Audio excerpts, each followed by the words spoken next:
There is a lot that's keeping State Senator Jesse Hamilton busy, both in Albany, New York, and in his constituency of Crown Heights and sections of East Flatbush and East New York. Governor Cuomo's proposals for free tuition for CUNY and SUNY college students, the senator's own pipeline initiative, the voting rights of thousands of Brooklyn residents being denied. Senator Hamilton, welcome to Brooklyn 45. Thank you, Mr. Tate. It's always a pleasure being here with you. You've just been named chair of the New York State Banking Committee. Well, congratulations, first of all. Thank you so much. Tell me what this position entails.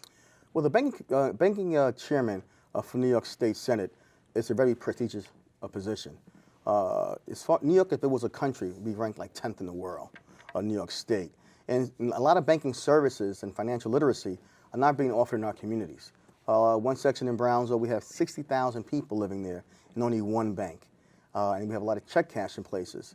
And so what we're seeing is shadow banking, where banks pull out and you have to go to the check cash in place and pay more money. The same thing is happening in the Caribbean, where you have correspondent banks, international banks pulling out of the Caribbean, and you have Western Union and MoneyGram doing the most of the financial services. I was in Trinidad, and I went to an orphanage, HIV orphanage, and I wanted to give them $500. To wire that money from New York to Trinidad would cost me $50. But Western Union and MoneyGram are only paying 20 cents for the transaction, and it's not being regulated. They can charge as much as the market would bear, because the clearinghouse does most of the clearing, and if it's $1 or $1 million, it's the same price. So we're seeing on an international level in the Caribbean, and what we're seeing in our neighborhoods of color is the same thing, where the banks, commercial banks are pulling out, and international banks are pulling out of the Caribbean, and you're paying more money for services. So as the chair of the banking committee, we will be holding hearings on reverse mortgages, which is a big issue now, where the life savings, the family asset is not going to the children. Redlining, we're going to be looking at that and introducing legislation that every high school student take a financial literacy course. Well, that's interesting. Yes. Now, you have a wide responsibility, first of all to your constituents, yes, but also to people throughout New York State. Yes. How challenging is this going to be for you? It's very challenging. Especially a person of color. It's very challenging. One of the legislation we're introducing is a Mental Health 101, where every teacher in New York State has to take a mental health course. Right now, the second leading cause of death for people of color from 10 to 35 is suicide. So a teacher's in the classroom with you most of the time, and they can identify a mental issue versus a behavioral issue. And that's one thing we're looking at. And we're looking at raising the age also. You have these young men being incarcerated from 16 to 17 rather than going to family court or going to criminal court. And we know there's a disparity as far as young white men being arrested versus young black men. If you're a young black man, you're 4 times as likely to be arrested for the same crime as your white counterpart. And we can't let the prison system be economic development for upstate New York. Right. Right. We just started a brand new year. Yes. Your position is brand new.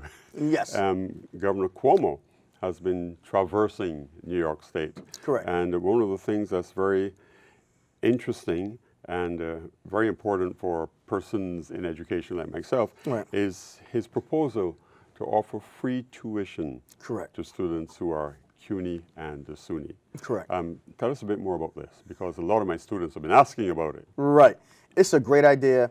It's a great concept. You said idea. It's a great concept. Bernie Sanders talked about it during his campaign, but we need to go to the foundation of education. A lot of our students who are coming out of New York City are not prepared for college. So even if you have free tuition, we shouldn't be spending millions of dollars on remedial education when they should have gotten the foundation from kindergarten through 5th grade. And studies have shown that if you're on point, reading at grade level by the 5th grade, you're good through junior high school and high school. In Brownsville, in most of my schools, only 13% of the kids are reading at grade level. So we have a whole generation that will probably not be ready for college. And so I'm all for free college education, but who's going to benefit? Who's going to benefit? And right now, the jobs are in technology. That's what President Obama said. He right, said the jobs are going to be the STEM jobs. The STEM jobs, yeah, correct. And so instead of focusing on college education, a free college education is great, but the jobs are in technology and the medical profession. And you don't have to go to college to get that.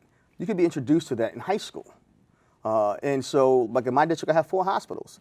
So we need to have more internships, just on-the-job training, workforce development from our community. We keep hiring people from outside our community to do the jobs in our community. So I would like to see a holistic approach by the governor to get these young men and women who've been disenfranchised for a prolonged period of time the job training and skill sets that they need in order to get a job at the high school, in order to go to college. So it's a great idea, but if you don't have the kids that are not ready for college, what good is it? Now, how do you fix that? You fix that by, we're doing something in Brownsville called the campus. You introduce coding into the schools in the 6th grade, and instead of having security officers in the school, you get social workers to identify the problems at a young age, psychiatrists, psychologists, and social workers. And then you have to have the parental involvement component by bringing parents in, and then giving them workforce development, and then giving them training also in technology, and then the gang violence. So we have to bring all the stakeholders. We have 56 community-based organizations coming together. So we have the organizations, but no one's integrating them. For the first time in public housing, we're integrating all the community-based organizations to come together. And it's an upliftment to everybody because now we can see a change. Children now are talking to their friends and saying, I have coding in my school. I'm learning how to code. How come you don't have it? And I get a call from a principal saying, I want coding in my schools. My kids need it. Our kids are so bright. Yes. We have the brightest kids in the world. You give them the resources and they will excel. Right. There's been a lot of excitement about your pipeline initiative. Right. Talk a bit about that. Well, right now we have the prison population you're talking about, right? Yes. The prison population right now, we need to end that, the pipeline. But our pipeline is with Medgar Evers College as far as having kids on track. We can track kids to play basketball. We can track kids to play football. But we're not tracking kids to be educated from elementary school, junior high school, and college.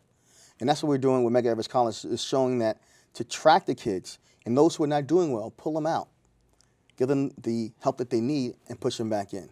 And that's what we're looking to do with education. Education is a foundation, Mr. Tate. And if you have education, my grandmother coming from Barbados, you coming from Barbados, the most literate country in the world. Yeah.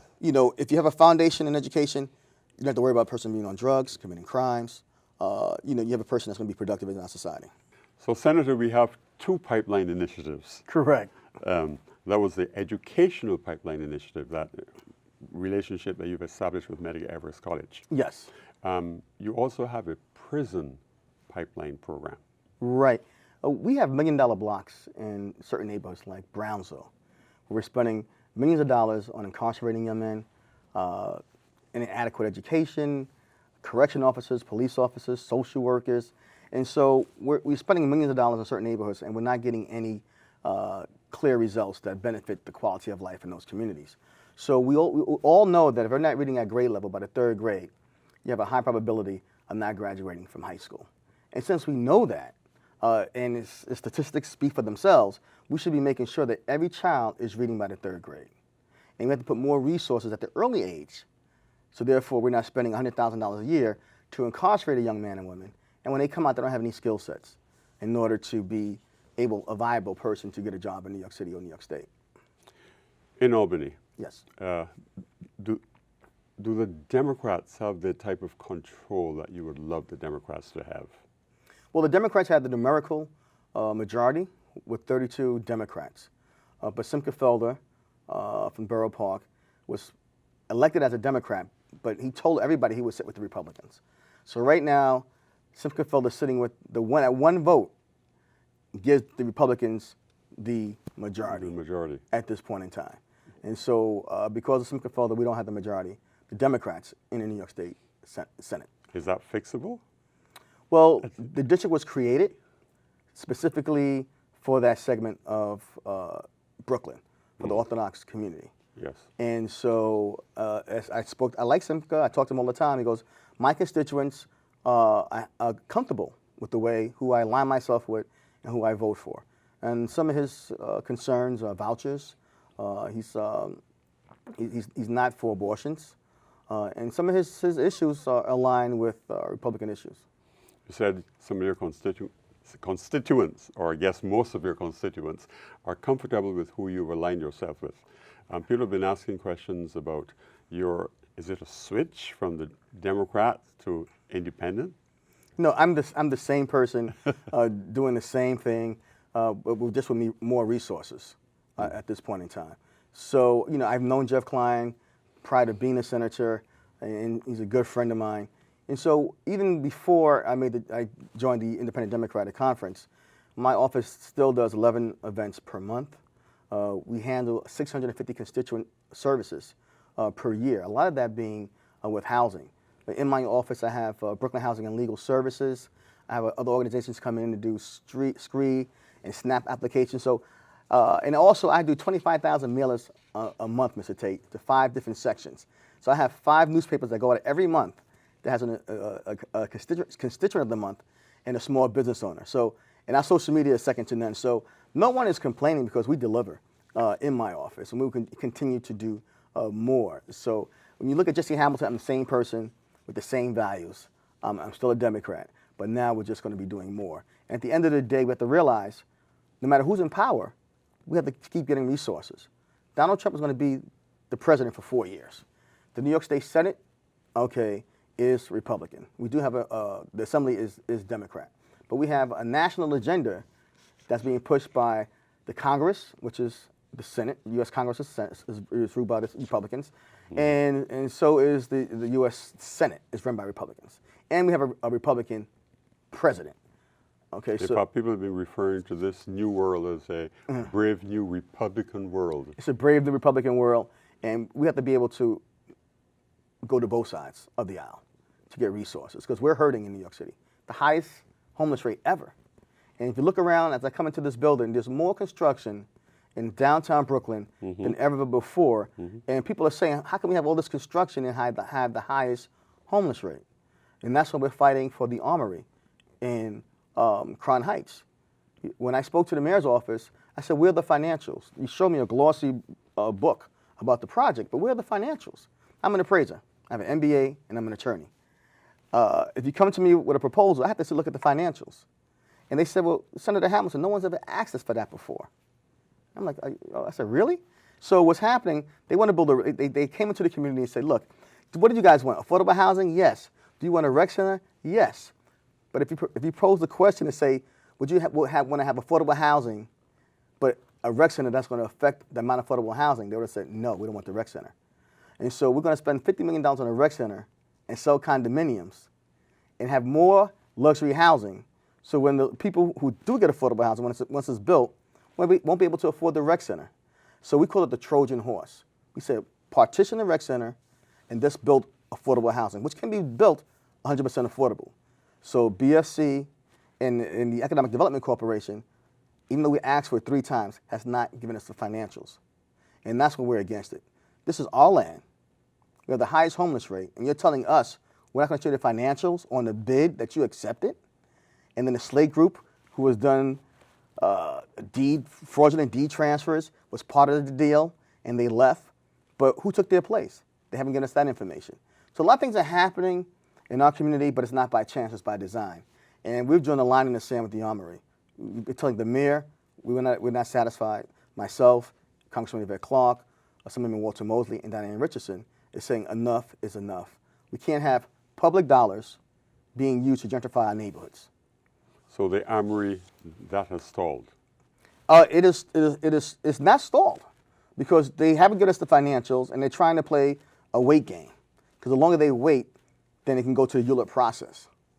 And we're trying to say, we're going to put them, we're letting the public know what's happening. And so we're supposed to be having a meeting next week, and if it's not happening next week, then we're going to go back to the public and possibly file a lawsuit against them, because what's happening now is egregious. Let's get back to your new position. I was reading a release from your office today. Right. And it says that you're going to focus on economic inclusion, expanding access to financial services, combating redlining. You were talking about that just now, but clearly, not just in your neighborhood, but across the needy areas in New York, strengthening protection for New York families. What do you see as your vision, and what would you like to see as your legacy? My legacy is affordable ownership and generation wealth, transfer. Home ownership, condo ownership, co-op ownership is a way to build wealth in the family and pass it on to the next generation. And that's what takes a lot of people from being lower middle class to middle class and above. People you could buy a home 15 years ago for $300,000, now it's worth $1 million. And those people who are renting now are feeling being pushed out. So rather than pay your landlord for 30 years $1,000 a month and give him $300,000 plus, you could take that $300,000 and let it grow to $1 million and pass it on to your children. Financial literacy is something that's key. A lot of times, like with reverse mortgages, car loans, a lot of people don't understand the dynamics of what they're signing. And so they're paying high interest rates. And we have to have an equal playing field. It shouldn't matter what bank I go to. The color of my skin should not dictate the interest rate that I'm paying.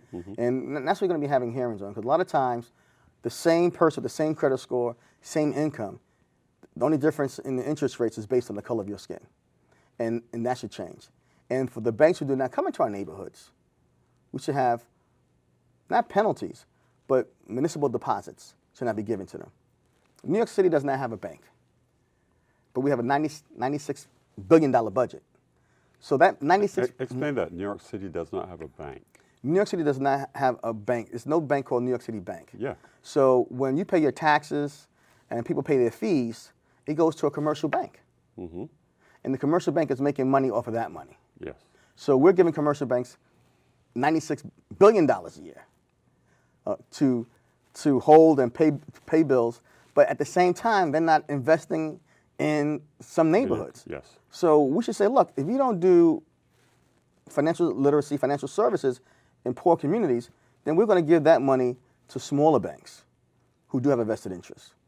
And we shouldn't have credit check cashing places as banking institutions in neighborhoods of color. Yeah. Right. A lot of homeowners are becoming ex-homeowners. A lot of homeowners are selling their properties to the highest bidder.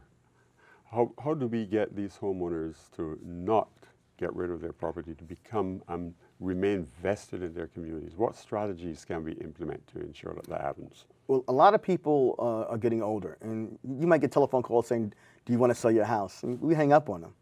But many seniors are getting dementia. They're living at home by themselves, and that telephone call is to them as a person who likes them. So we have to have more safeguards for people who are older, that they have the mental capacity to enter into selling their home, and also elder fraud is happening a lot. And 80% of elder fraud is happening from family members. And we see a correlation between the housing price going up and elder abuse. Whereas, you might have a niece and nephew, and say, hey, grandma, hey, ma, can you sign this document for me? And you don't realize that it's a deed. And they have and they can get a notary, and a notary is easy to come by. So we have to strengthen our laws with the notaries, number one, with the deeds. We do have a process in New York City where if the deed does transfer over, you get notification. Okay. But if the person who's committing the fraud lives in your house, you won't get the notification in the mail. Fraud also extended to voting. There are thousands of Brooklyn residents who were unable to vote in the last elections. How do we prevent that? And we hear that occurred across the country. This interstate cross-check. How do we maintain the kind of handle on that to ensure that people who should vote are not disenfranchised? Many states now, not New York states, but many states now are making it harder and harder to vote. And we do have the Voting Rights Act. The question is, do we have enough resources to enforce it throughout the United States? And that's the problem. Everything is local. All politics are local. So in New York State, you may have easy access to vote upstate, but not in New York City. Don't forget, half the population in New York State is in New York City. And so if I'm a candidate and I'm not popular in New York City, maybe I won't get the resources to have an audit done in New York City. So therefore that can happen. And there should be a check and balance. If we do have an audit and we are going to computerization, there should be an independent party that does the audits rather than having the Board of Election themselves doing the audits. You do a tremendous amount of work informing your community. Yes. You use social media a lot. Yes. You just said you mail thousands of paper. Right. Let's talk about the importance of social media as you see it. You are, not every elected official uses social media the way you use social media, the way Jumaane Williams uses social media. Right. Why is this strategy important? It's a changing demographic that's happening now. My children, they're being brought up on not having textbooks. They have their laptops, they have their tablets, Yes. and all information is in the cloud. Myself, I'm still book orientated. So and many of us are sophisticated also in social media, because if you have friends who live overseas, you can go on Skype, you can do WhatsApp. There's so many things now that you can connect with people throughout the world. So with social media, we have a catchment area of about 27,000 people. And we put out information that's helpful. I believe in educating my constituents, making them knowledgeable. I don't want to give you a fish. I want to teach you how to fish. And a lot of times people in our community, they have issues and problems, but they don't know where to go. The resources are there, but they don't know how to obtain them. And that's what we're doing. And that's why so many people come into my office now for help. And you have these workshops. And we have workshops all the time. We do anywhere from 11 to 13 workshops per month, be it legal services. We just got funding now to help people who are being deported with legal services. If you go before deportation without a lawyer, there's a 90% chance you'll be deported. If you have an attorney, there's only a 3% chance. And so this is the information we want to get out because other communities have this information. And for some reason, we know if their quota system to deport people, we know they're going to come into our community first, and come after us in the middle of the night. So we're saying, no, we want an equal playing field. And that's what we're doing. So we're trying to get information out there on making sure that no one's taken advantage of, be it a landlord harassing you, what steps should you take, come to our office, we'll get you an attorney, and we'll help you out in housing court. I think we're running out of time. So it was a pleasure to be here. It's a pleasure to have you here. And again, congratulations on being the chairman of the New York State Banking Committee. Yes. And I know that we can expect changes, you think? Yes, we will. Okay. Yes. And viewers, we'd love to hear from you. If you have any questions, you have your own website, of course. Yes, I do. And it's an interactive website. Yes, it is. So if viewers need information from you and they're not on your mailing list, correct, then certainly when they see this program, they can go to your website and get information. Just Google my name, Jesse Hamilton, is the #1 hit. Okay. Yes. We will do that. We'd love to hear from you here at Brooklyn 45 as well. Post your comments on our Facebook page, Brooklyn 45 TV, or email us at info@brooklyn45.com. That's info@brooklyn45.com. You can see this program and others on our Brooklyn TV YouTube page. So on behalf of our entire Brooklyn 45 team, I'm Sam Tate.